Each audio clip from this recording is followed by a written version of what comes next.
Bonjour à toutes et à tous, bienvenue dans une nouvelle semaine de Smart Tech. Aujourd'hui, ce sera un regard plus féminin que nous porterons sur le monde de l'innovation. On va commencer avec des pionnières. Alors, je ne parle pas des pionnières dans l'informatique, mais de celles qui sont en train de se faire une place dans les directions du numérique et des technologies.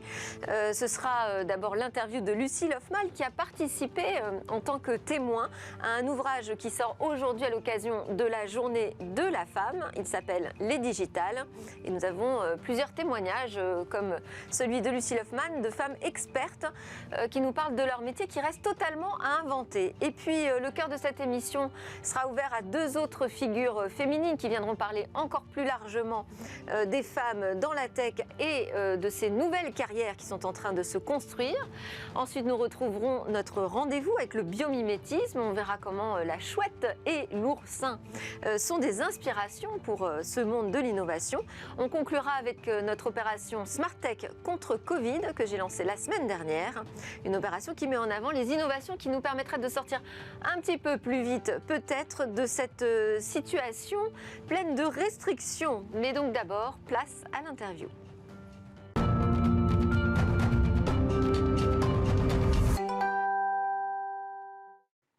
Alors on parle des digitales, c'est le nom que vous avez choisi chez Engie pour porter ce projet de mise en avant des femmes dans les métiers du numérique. Bonjour Lucie Lofman. Vous êtes directrice de la connectivité chez Engie et donc vous faites partie des femmes qui témoignent de leur métier dans cet ouvrage. Je disais que c'était une initiative d'Engie. Déjà, pourquoi se positionner sur ce sujet ? Écoutez, chez Engie, nous avons la chance d'être le seul groupe du CAC 40 à être dirigé par une femme déjà. Et il y a beaucoup d'initiatives dans le groupe sur la place des femmes et notamment la place des femmes dans la tech.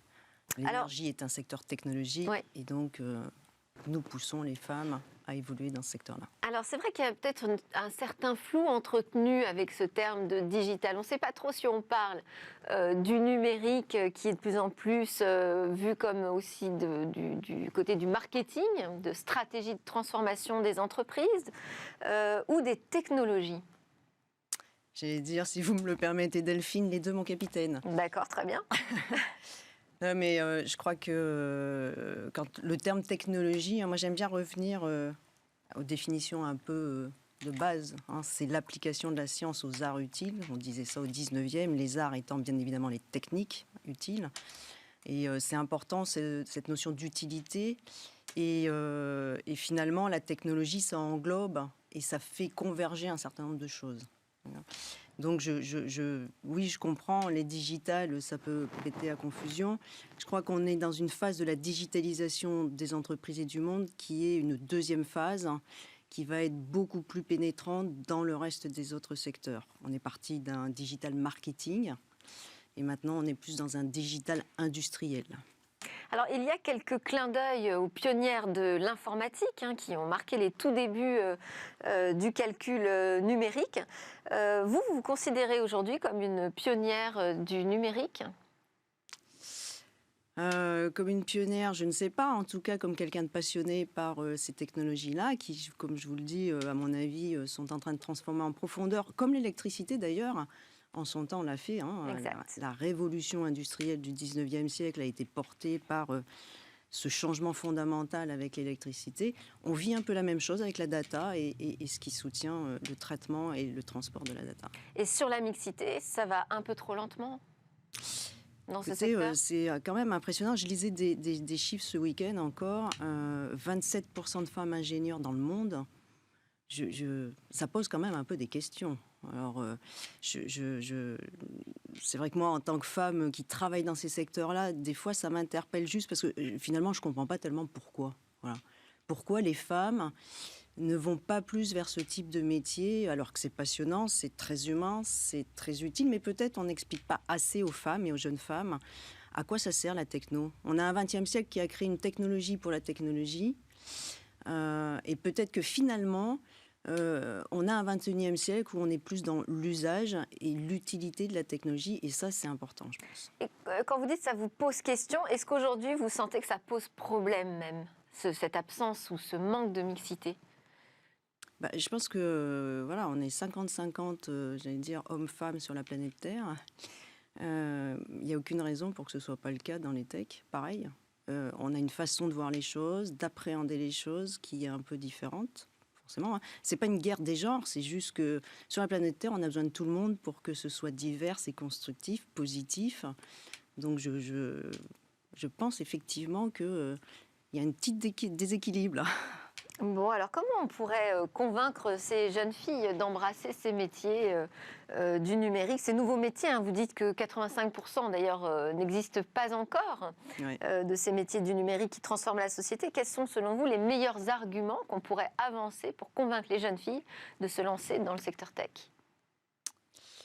Écoutez, je pense que, en tout cas, moi je ne suis pas ingénieure de formation, vous voyez. Donc je suis venue à la technologie dans mon parcours professionnel. Et je pense que oui, la tech est vue comme quelque chose de très technologique, alors qu'en fait, pour moi, la tech, c'est vraiment de l'humain. Voilà, ça nous permet d'aller plus vite, d'avancer, de nous transformer. Et là, on va avoir quand même j'allais dire, la pandémie, notamment, dans ces périodes de forte tension. Ça ouvre des opportunités exceptionnelles pour finalement changer le cap. Et je pense que ça va être très, très important. Donc les femmes doivent s'investir dans ce changement de cap.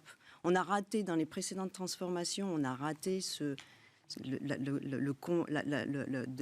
fait de combler le gap entre les hommes et les femmes. Il ne faut pas rater celle-là. Pourriez-vous nous présenter votre métier, par exemple, pour qu'on le découvre un peu? Qu'est-ce que ça veut dire, directrice de la connectivité? La connectivité, c'est un des piliers de la digitalisation, du digital, avec le big data, avec le cloud, avec l'intelligence artificielle.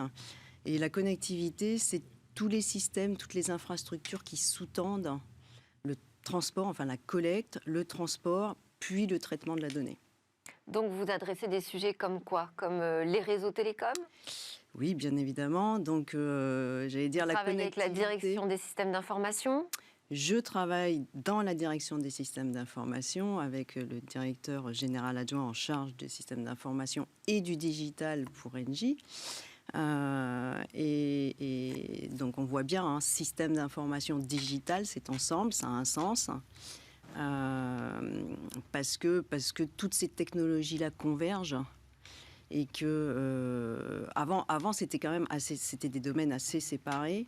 Les nouvelles technologies, les nouveaux moyens qu'on met en œuvre, les nouveaux outils convergent et permettent de faire plus de choses. La connectivité fait partie de cet ensemble de technologies qui va permettre de traiter de mieux en mieux la data. On voit bien notamment avec ce qui se passe autour de la 5G, qui offre des capacités de traitement que les anciens réseaux télécoms ne permettaient pas.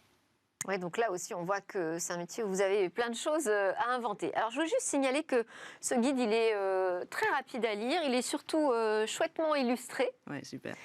C'est vraiment très féminin, c'est drôle. C'est drôle. Il y a plein de petites anecdotes. Moi, j'ai trouvé le format absolument convaincant. Donc, félicitations pour cette initiative. Et félicitations à Fabienne Legrand pour ses dessins. Merci beaucoup, Lucie Hoffman, directrice de la connectivité chez Engie. Vous êtes la première à témoigner aujourd'hui sur un plateau qui sera 100% occupé par des femmes. Donc, c'est l'heure de notre talk. On va aller creuser encore cette question des femmes, des techs et de leur nouvelle carrière.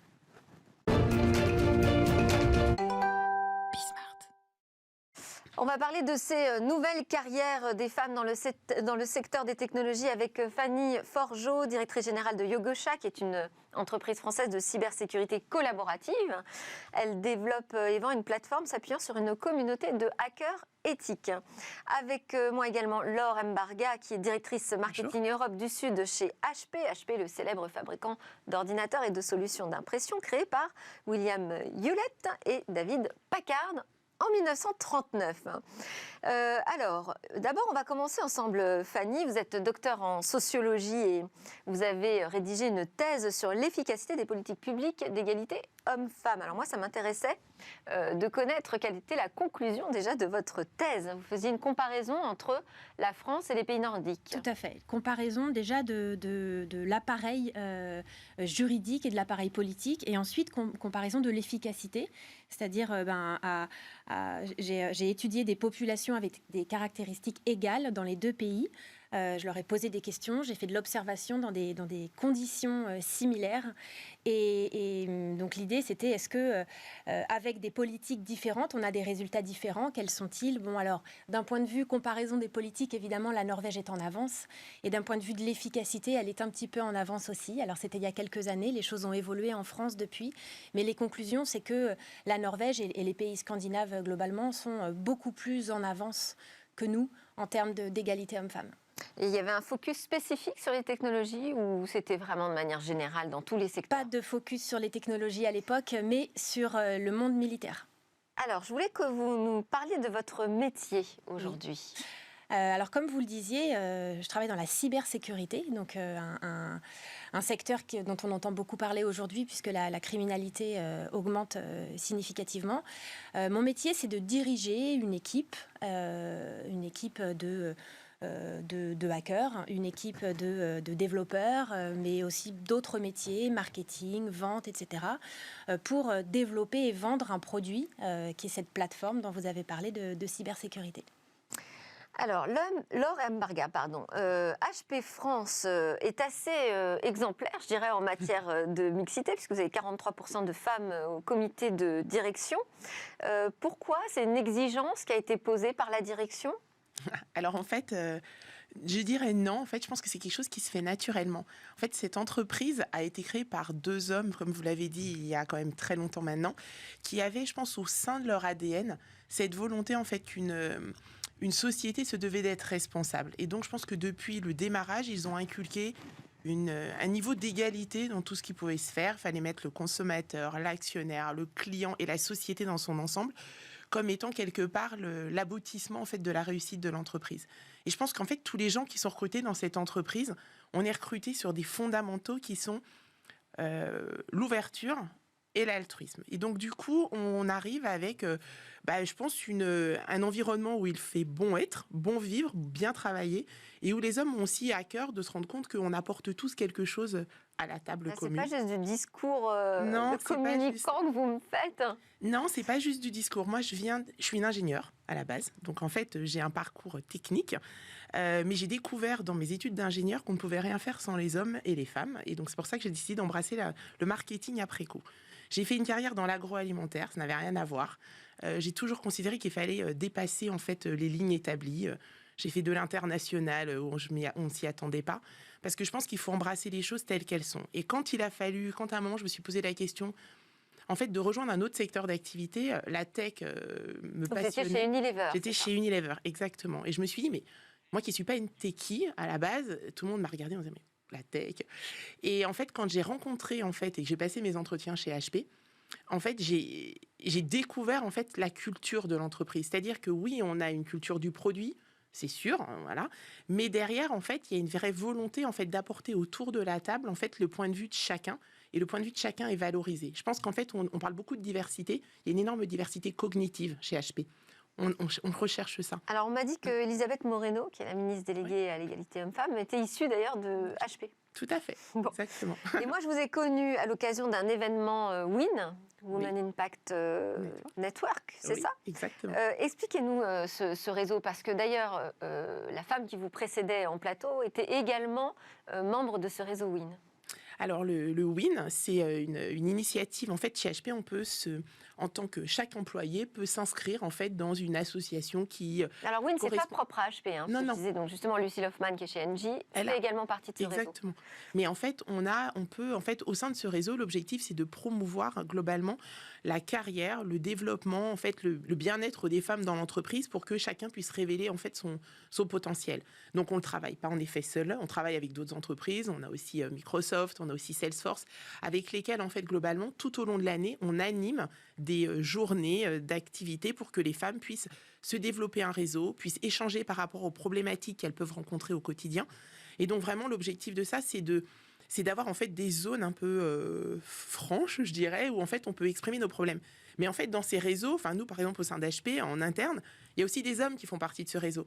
Parce que en fait c'est aussi ça l'intérêt, c'est que les femmes existent, prennent leur place, mais c'est aussi de montrer en fait en quoi cette diversité est intéressante. Et c'est important aussi d'avoir le sexe opposé quand on parle de cette diversité, mais la diversité va aussi bien au-delà de ça, ça vient de l'inclusion et du développement en général. Fanny Forgeot, vous pensez que les choses se font comme ça naturellement chez Yogosha? Vous travaillez quand même sur des leviers de promotion des femmes, parce qu'on ne voit pas beaucoup de femmes hackers. Alors non, les choses ne se font pas naturellement, que ce soit dans mon entreprise, dans l'entreprise dont tu parles et dans le monde du travail globalement et dans la société. Non, on met en place des mesures concrètes qui passent déjà par l'établissement de grilles de salaire pour faire en sorte que lorsque des femmes évoluent sur un poste, elles aient l'augmentation qui va avec, de la même façon que les hommes. Enfin, aujourd'hui, il y a encore 24% de différence de salaire entre les hommes et les femmes. Hein. Donc il faut mettre en place des choses pour que ça bouge. Surveiller. Voilà. Exactement. Et puis ensuite, des mesures pour attirer les femmes, notamment dans les métiers où elles sont faiblement représentées. Aujourd'hui, on met en place d'ailleurs une campagne de recrutement de femmes hackers. Aujourd'hui, le pourcentage de femmes hackers dans le monde est de moins de 5%. Ouais. C'est à peu près le même pourcentage de femmes dirigeantes d'ailleurs dans la cybersécurité. Et donc on met en place une campagne pour attirer des femmes pour participer à un test, ça s'appelle un CTF, Capture the Flag. C'est un test très très technique qui, en gros, permet de sélectionner des hackers sur des critères de vraiment purement techniques. Et donc, souvent... Et tout le monde peut participer ou c'est uniquement tout le monde peut participer. Des jeunes filles qui Tout le monde peut participer, okay. Mais on a des quotas et on a surtout une campagne derrière pour les faire venir et pour leur dire mais on sait qu'il y a des femmes qui savent le faire, donc venez, faites-le parce qu'on a besoin de vous.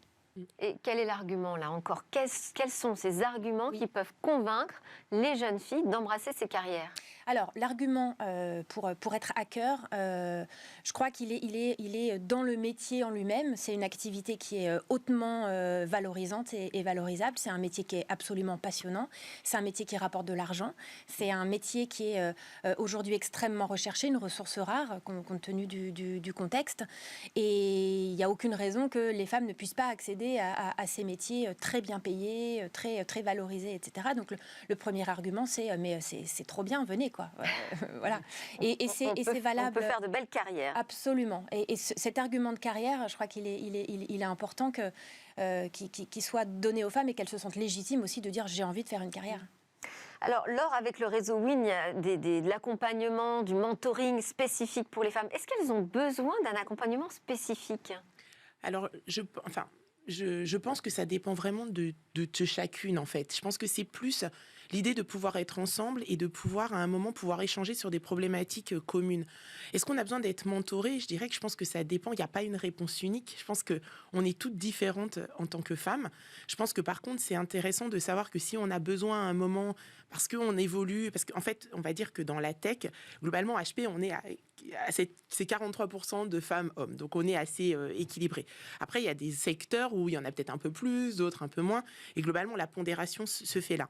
Mais ce qui est important, c'est de se dire qu'on peut à peu près tout embrasser. C'est-à-dire que la technologie, en fait, on en parlait tout à l'heure, il y a les métiers très techniques où on va être vraiment sur du développement de produits. Mais après, globalement, il y a une énorme partie de la technologie qui peut être sur des fonctions support, qui est tout sur tout ce qui est du data. On a parlé ultérieurement de la data qui devient très centrale, où en fait, les femmes ont tout à fait leur part. Je pense qu'en fait, on a rendu certaines fois ces métiers un peu arides. Et donc, du coup, les gens ont tendance à penser que c'est pas pour les femmes, c'est pas pour elles. Et je pense que c'est très lié aussi à... Il n'y a pas un problème de force physique, il n'y a pas un problème de disponibilité aux heures nocturnes. Enfin, je veux dire, c'est un travail intellectuel. C'est un travail quand bien même. Non, mais je veux dire, les barrières classiques qu'on peut opposer avec la vie de famille, avec le physique nécessaire pour assumer certains métiers. Sur le numérique, ça ne se pose même pas. Non, ça se pose pas. Et c'est pour ça que je pense que la barrière, elle est vraiment purement psychologique. Oui. Et je pense que ça vient aussi... En fait, je pense que la résultante, quand on dit que KHP, on a 43% de femmes, il y en a 20% dans les métiers de la tech, 30% dans l'industrie. Globalement, je pense que ça vient aussi, en fait, des barrières qu'on se met à un moment dans notre parcours éducatif. Parce qu'on va tous à l'école, on apprend tous la même chose, mais à un moment, il y a cette représentation cognitive ou familiale que l'on peut avoir, où à un moment, je ne sais pas, en tant que femme, on va peut-être un peu moins vers les sciences que vers les autres métiers. Et moi, je pense que c'est pour ça que le mentoring, c'est aussi des images de femmes qui ont pu réussir dans ces métiers, qui vont être aspirationnelles, qui vont vous emmener, vous porter. Voilà, et ça peut être porté par des femmes, ça peut être aussi porté par des discours d'hommes inspirants. Voilà, moi j'ai rejoint les métiers de la science et j'ai été ingénieure parce que j'ai eu dans ma famille des hommes qui pensaient que les femmes pouvaient tout faire. Et je pense que c'est très important. Et je pense que si, en tant que femme, on peut donner l'exemple, montrer que c'est possible et amener, parce qu'on va dire, voilà, après, tous les métiers sont un peu plus arides, en fait, dans ça. Et c'est pas tant les métiers de la tech, c'est qu'on rencontre tous à des moments dans notre carrière, des moments qui sont plus difficiles. Je pense qu'on a une vraie volonté, notamment chez HP, mais je pense dans le monde en général maintenant, en fait, d'aider les femmes, quand des fois il y a un petit coup de mou, à montrer qu'on est là, qu'on est présent, parce que l'objectif, c'est d'aider chacune à trouver sa voie, développer son potentiel. On ne rentre pas dans une entreprise, et chez HP, on ne rentre pas dans un métier, on le fait toute sa vie. On évolue, on peut passer des fonctions centrales aux fonctions locales, à des fonctions un peu plus proches du développement, un peu moins proches du développement, en fonction de ses compétences. Je pense que l'objectif, c'est vraiment ça. Alors, l'autre frein, c'est purement psychologique, mais c'est aussi le fait que quand on ne voit que des hommes évoluer dans un secteur et qu'on est une jeune fille, on se dit, bon, c'est pas forcément pour moi et ça va pas forcément être très agréable non plus. Dans mon entreprise précédente, il y avait beaucoup d'hommes et on s'est donné comme objectif de recruter des femmes précisément parce que c'est beaucoup plus agréable pour les hommes aussi de travailler dans des univers mixtes. Je pense que l'argument psychologique dont vous parliez, cette espèce de frein que les femmes peuvent avoir à rejoindre des univers effectivement très masculins, il est beaucoup autour de la légitimité. Et ce que tu dis est hyper important, avoir autour de soi des gens des parents, et c'est mon cas, qui m'ont donné cette légitimité et qui m'ont expliqué qu'il était complètement acceptable d'avoir des ambitions qui habituellement sont réservées aux hommes et qui m'ont aussi donné les moyens de faire un métier d'homme, entre guillemets. J'espère que dans 10 ans, on ne dira plus que c'est un métier d'homme. Mais je pense que quand on accède à des postes de dirigeants, petit à petit, au fur et à mesure des années, il y a de moins en moins de femmes. Et on se retrouve à des dîners d'affaires, à être la seule femme au milieu d'une dizaine d'hommes. Et je pense que dans ces moments-là, il est intéressant de le dire. Il est intéressant de dire, bon, les gars, je suis bien avec vous, mais c'est dommage qu'il n'y ait pas de femmes. Et les gens l'entendent et les hommes l'entendent. Aujourd'hui, chez Yogosha, j'ai la chance d'avoir rejoint une équipe, parce que je ne suis pas fondatrice, je suis, comme je disais tout à l'heure, late founder. J'ai été associée au projet en cours de route. Mais c'est une boîte qui a été fondée par 2 hommes et qui, dès le départ, ont eu l'intention d'aller chercher des femmes et de les mettre à des postes de responsabilité et d'apporter de la mixité dans les métiers masculins. Et aujourd'hui, je souhaite le dire, parce que j'en suis vraiment très fière, on a 50% de femmes au comité de direction de Yogosha. Ah ben bravo. Merci. Et 50% de femmes au board, c'est-à-dire que nous avons à notre board 2 femmes VC, 2 femmes investisseurs. Et je leur donne toute mon admiration. Alors, au-delà du principe qui fait que tout le monde a sa place dans tous les métiers, donc la mixité est due, je dirais, à la société, se pose peut-être déjà aussi le problème de la création de cette société de demain qui passe par les algorithmes, par les technologies, par une transformation numérique, dans lesquelles les femmes sont peu impliquées. Est-ce qu'on voit déjà aujourd'hui des biais qui posent problème ou pas suffisamment de produits conçus, pensés aussi pour intégrer les femmes? Est-ce que vous avez l'impression qu'on est déjà devant ce mur de biais de représentativité ? Oui, alors il y a beaucoup d'analyses aujourd'hui qui... Enfin, beaucoup. Non, pas beaucoup. Moi, je les vois parce que je lis que des trucs comme ça, mais autour des biais de l'intelligence artificielle. Là, on voit clairement quand les robots, quand les algorithmes utilisent des données existantes sur Internet pour générer de l'analyse. Donc, vous savez comment ça fonctionne, l'intelligence artificielle. On va entraîner une machine, en fait, à partir de données existantes. Bon, mais ça peut poser, parce que ça, c'est général, est-ce que ça peut poser déjà des problèmes concrets? Je ne sais pas, par exemple, dans le recrutement, si on utilise des outils mais oui, exactement. de recrutement un peu automatisés. Est-ce qu'il y a d'autres exemples où vous sentez qu'on arrive à un moment important? Moi, je dirais que... Alors, je n'ai pas ce sentiment, mais vraiment que c'est parce que c'est un peu biaisé par l'entreprise dans laquelle j'opère, où je pense qu'on n'en est pas là, donc on reste encore dans l'humain, dans le recrutement. Je ne sais pas si je prends votre entreprise, par exemple, dans la fabrication de produits pour les gamers, oui. Eh bien, on ne peut pas dire que c'est vraiment pour les gameuses. Alors je prendrais ça d'une autre façon. Un gamer est un gamer et je pense qu'il n'y a pas de distinction de genre. Et là, je prends ma casquette marketing et je prends un produit. En fait, un gamer aime se retrouver dans certains codes et qui sont voilà un certain type d'écran, un certain type de clavier, une certaine ergonomie. Oui, si on regarde les couleurs, si on regarde quand même, il y a quelque chose de très masculin encore dans cet univers sur les produits. C'est pas une provocation sur votre marque, hein, c'est juste pour qu'on comprenne vraiment comment concrètement aujourd'hui on commence à s'apercevoir que le manque de femmes dans le numérique, ça a un impact. Alors, si je prends l'exemple du gaming, justement, mais je vais prendre l'exemple. Mais très rapidement, on arrive à la fin. Non, mais je vais prendre l'exemple du gaming parce que je pense que c'est un bon exemple. Globalement, la majorité des gens qui game, c'est pas tant des hommes. En France, il y a énormément de femmes. Et globalement, pour le moment, elles se retrouvent dans les produits. Les produits évoluent, ils sont de plus en plus colorés, mais il y a des codes du gaming en fait qui font que ça dépend. Mais si on est sur des grands gamers, il y a des codes noirs de compétitivité et tout ça. Est-ce qu'il y a assez de femmes représentées dans les instances, par exemple, de l'e-sport ? Non, et c'est des choses auxquelles, en fait, on va s'atteler. Mais se dire qu'en fait, c'est pas intégré du départ, en fait, on ne genre pas, je dirais, un développement produit. Et c'est pour ça que je dis qu'il faut, par contre, c'est à la table des développements où, en fait, on doit amener plus de gens, parce que quand on parle de diversité, c'est dès le démarrage. Mais je dirais pas qu'à date, par exemple, un produit n'est pas conçu tant pour un homme que pour une femme. Bon, très bien, merci, vous êtes entendus. Merci beaucoup, Fanny Forgeot, directrice générale de Yogosha, et Laure Mbarga, directrice marketing Europe Sud chez HP. Juste après la pause, on s'intéresse au génie de la nature et à ses inventions techno qui s'en inspirent.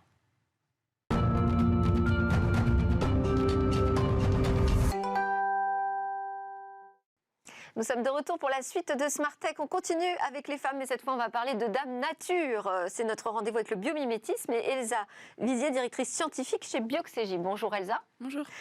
Alors, ce qui va nous inspirer aujourd'hui, c'est l'oursin et la chouette et le monde de l'innovation. On va commencer peut-être par l'oursin. Oui, alors quand on dit l'oursin, ça désigne en fait toute une classe biologique, les échinoïdes, et donc plus de 1000 espèces. Les oursins, il y en a des réguliers, donc ceux qu'on voit, les oursins sous forme d'une petite boule avec des piquants très mignons. Il y a aussi des oursins irréguliers. La différence souvent, c'est que les oursins irréguliers sont donc des formes plus différentes et ils vont être fouisseurs, c'est-à-dire qu'ils vont se déplacer dans le sable. Les oursins réguliers sont herbivores. Et alors ce qui est assez rigolo, c'est que l'oursin, au niveau de son anatomie, non seulement il a une symétrie pentaradiale, donc c'est-à-dire qu'il a une symétrie radiale d'ordre 5, nous on a une symétrie d'ordre 2 en fait, et c'est dû au fait qu'il se déplace dans toutes les directions. Et en dehors de ça, chaque chaque partie anatomique de l'oursin va avoir un nom spécifique. Donc les piquants des oursins, ça s'appelle des radioles. Et ce qui est intéressant, c'est qu'ils ont une structure qui est vraiment très très résistante. Le squelette de l'oursin qu'on appelle le test, donc lui a une symétrie d'ordre 5 et en fait c'est plusieurs plaques qui sont imbriquées les unes dans les autres, et ce qui est vraiment intéressant, c'est que la jonction entre ces plaques, c'est des liaisons qui sont extrêmement résistantes, extrêmement solides, et ça peut par exemple nous inspirer pour des architectures vraiment très résistantes. Donc les épines font partie de ce que vous appelez le squelette de l'oursin. Alors justement non, les radioles, une extension. C'est une extension. D'accord. Qui, alors par exemple, le test, le squelette est fait en calcaire, en carbonate de calcium, et est vraiment très résistant. Dans les fossiles, c'est quelque chose qu'on va retrouver. Les radioles, par contre, elles sont très résistantes aussi, mais vont se casser plus facilement. Et quand on les sort de l'eau, c'est quelque chose qui va s'affaisser assez rapidement. Ensuite, en plus de ces piquants, il va y avoir ce qu'on appelle des pédicellaires, qui sont des petites pinces, dont certaines, c'est le cas pour l'oursin fleur, sont extrêmement venimeuses. Et en plus de ces pinces, ils ont des petits pieds qu'on appelle des podia. Et alors, ce qui est rigolo, c'est que... Et c'est pour se déplacer ? Alors, c'est pour se déplacer et c'est aussi pour respirer, justement. C'est-à-dire que les oursins ont des branchies extérieures, mais ils captent majoritairement l'oxygène par leurs podia, donc les pieds, parce qu'il y a une grande surface d'échange. Et en fait, sur leurs podia, il y a une colle qui leur permet vraiment d'adhérer très fermement à leur support. Mais c'est associé à une enzyme, donc une molécule qui va leur permettre de se décoller et pouvoir se recoller immédiatement. Et cette colle, justement, associée à cette enzyme, elle a plein de propriétés très intéressantes, et le mécanisme de décollage, justement, peut être assez intéressant pour nous, pour avoir justement une molécule qui va nous permettre de décoller spécifiquement une colle. Alors, on va passer à la chouette, aux ailes de chouette plus précisément. C'est ça. Alors, les ailes de chouette, donc on connaît le Shinkansen, donc le TGV japonais, qui a le nez inspiré du bec du martin-pêcheur pour rentrer dans les tunnels sans faire de bruit. Ce qu'on connaît moins, c'est le fait que les pantographes, qui sont ces espèces d'antennes qu'ont les TGV pour être raccordés au réseau électrique, c'est quelque chose qui va générer des turbulences, qui va générer un bruit supplémentaire. Et quand le TGV est lancé à 320 km/h, ça peut poser des problèmes. Et ce qui a été fait pour justement réduire le bruit et faire en sorte que le bruit ne dépasse pas le bruit d'une voiture, 70 décibels, c'est d'imiter justement la structure des ailes de chouette et en particulier les peignes qui existent au niveau de l'avant et de l'arrière des ailes de chouette. Donc ça permet de réduire le son. Mais une autre technologie... Et c'est parce que la chouette a besoin de voler sans se faire repérer? Alors la chouette effraie en fait, est l'animal volant le plus silencieux. Avec des micros, c'est indétectable. Et non pas la chouette, mais le hibou grand-duc qui va nous intéresser aussi, non pas pour les peignes qu'il peut avoir, mais pour la morphologie de ses ailes qui sont très allongées et qui ont surtout une structure courbée qui leur permet d'avoir vraiment une très bonne portance et un très bon aérodynamisme. Et ça nous intéresse au niveau des pales d'éoliennes parce que ça permet d'améliorer l'aérodynamisme. Il y a des chercheurs de l'université de Jilin en Chine qui ont reproduit justement l'allongement et la courbure des ailes des pales d'éoliennes à partir des ailes de hibou. Et ce qui est intéressant, c'est que ça permet d'améliorer 44% le rendement, ce qui est assez énorme, en particulier sur des vents faibles, 25 km. C'est-à-dire le rapport taille et production d'énergie? C'est ça. En fait, la même éolienne va produire 44% d'énergie en plus, donc passer sur l'éolienne qu'ils ont testée de 265 watts à 320 watts. Et on peut donc imaginer qu'elle soit un peu plus petite, non? Un peu plus petite ou juste produire plus, et surtout produire plus à des vents plus faibles. Et ce qui est d'autant plus intéressant, c'est que en fait, les forces exercées vont pas être les mêmes, et notamment en bout d'aile, il y aura beaucoup moins de pression exercée, donc ça peut permettre d'augmenter la durabilité des éoliennes aussi. C'est vraiment très intéressant sur ces deux points. Bon, une dernière question, puisque c'est la journée de la femme sur votre métier. Vous êtes directrice scientifique. C'était compliqué pour vous au début de vous lancer dans cette filière qui est plutôt masculine aussi? Honnêtement, non. Moi, j'ai une formation d'ingénieur généraliste. Donc, c'est vrai qu'il y a pas... Enfin, on est minoritaire en termes de femmes. Ça vous a pas freiné? Absolument pas. En fait, il y a une augmentation vraiment rapide où justement il y a de plus en plus de femmes. Donc c'était vraiment le cas il y a quelques années. Récemment, en école d'ingé, on est à des taux de 30%, donc c'est encore faible, mais ça augmente.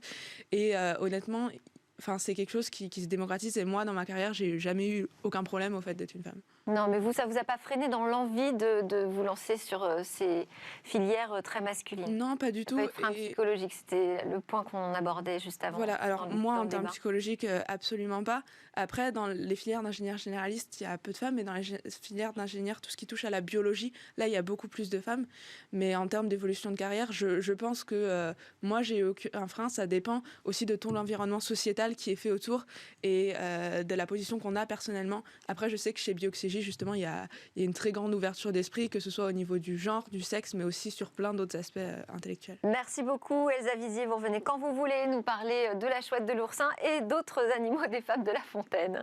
À suivre, la découverte d'un tissu qui se désinfecte tout seul pour protéger les transports en commun. C'est l'opération Tech contre Covid.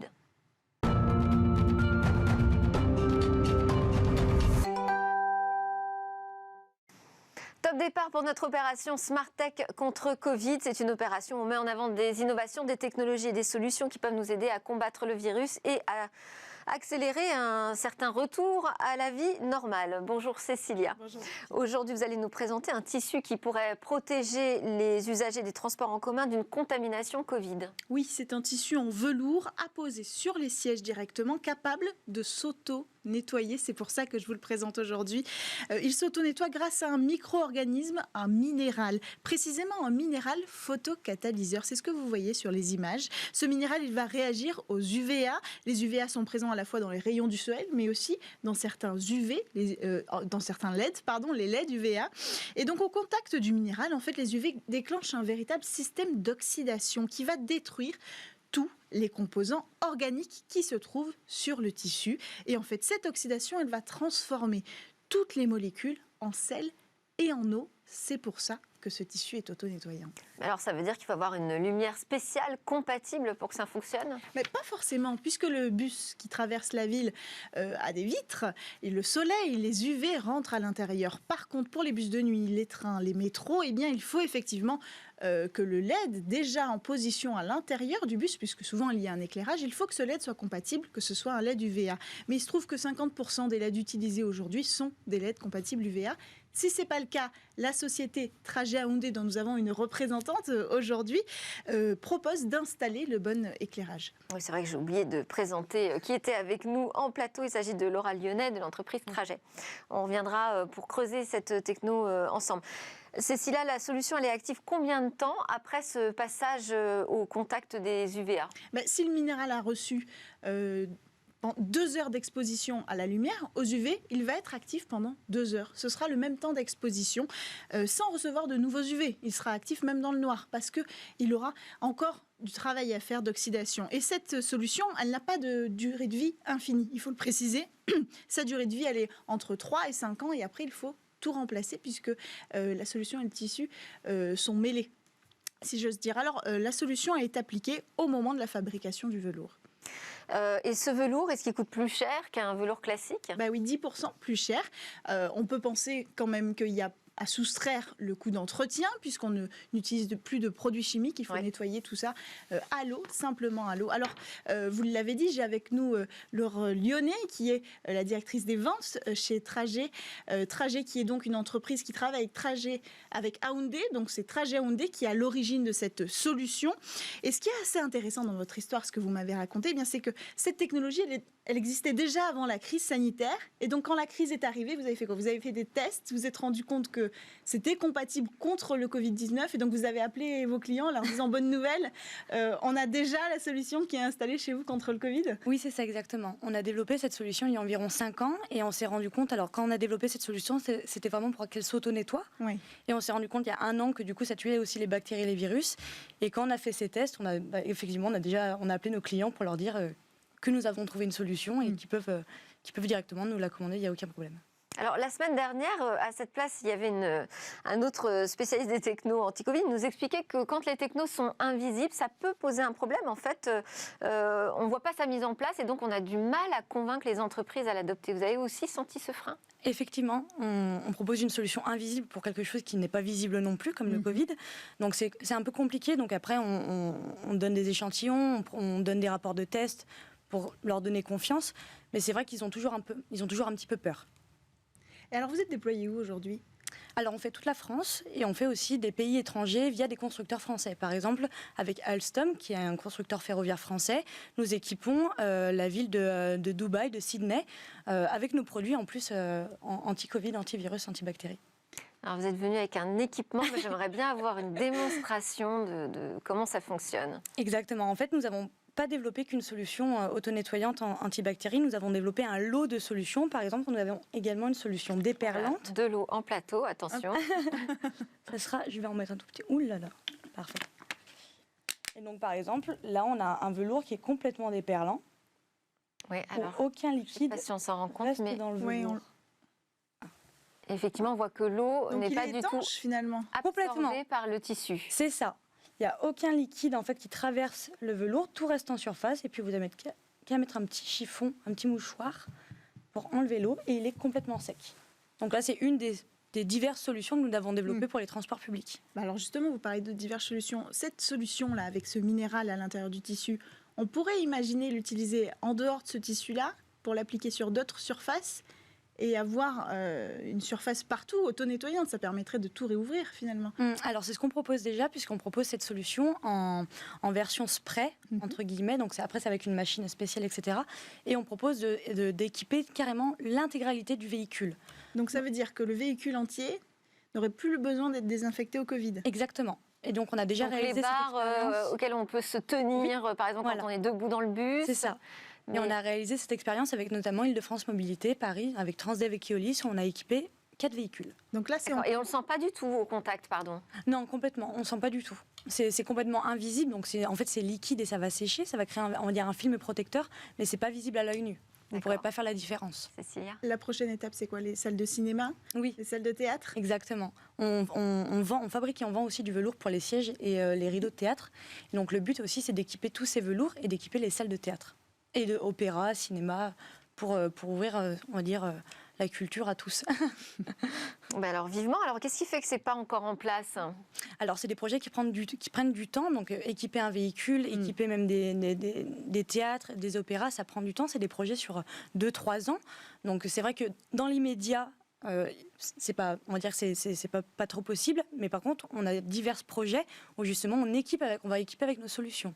Donc d'ici 1 an, il y aura de nouveaux changer trains, de tissu, je veux bien que ça prenne du temps, mais s'il s'agit de passer un spray, Oui. ça semble un petit peu plus rapide comme option. les budgets. C'est compliqué. Est-ce qu'il y a beaucoup de concurrence en ce moment? Est-ce que vous voyez beaucoup de concurrents sur votre secteur qui proposent des solutions qui permettraient de sortir de la crise plus vite? Alors, avec des produits tech anti-Covid? sur notre marché du transport public, nous sommes les seuls actuellement. On sait également que nos concurrents essayent de développer aussi des solutions anti-bactéries, anti-Covid, mais pour l'instant, nous sommes les seuls. Après, c'est vrai qu'on a beaucoup de demandes d'autres divers milieux aussi qui, par exemple, des vêtements ou même des masques qui demandent nos produits. Écoutez, Voilà. Laura Lyonnais de l'entreprise Trajet, on vous souhaite d'avoir encore plus de concurrents. En tout cas, c'est notre vœu ici dans Smartech. Merci beaucoup d'être venu nous faire cette démonstration en plateau. Merci Cécilia Sévry pour cette découverte techno contre Covid. Merci à tous de nous avoir suivis. J'espère que vous aurez apprécié cette édition féminine. Demain, je vous donne un rendez-vous un peu particulier également. On aura en plateau des témoins qui viendront nous raconter comment ils se sont retrouvés victimes de la fuite de données de santé massive qui a touché la France. On aura notamment un hacker avec nous également en plateau. Voilà, à suivre tout de suite le Lab, le rendez-vous Pitch, les entreprises du numérique.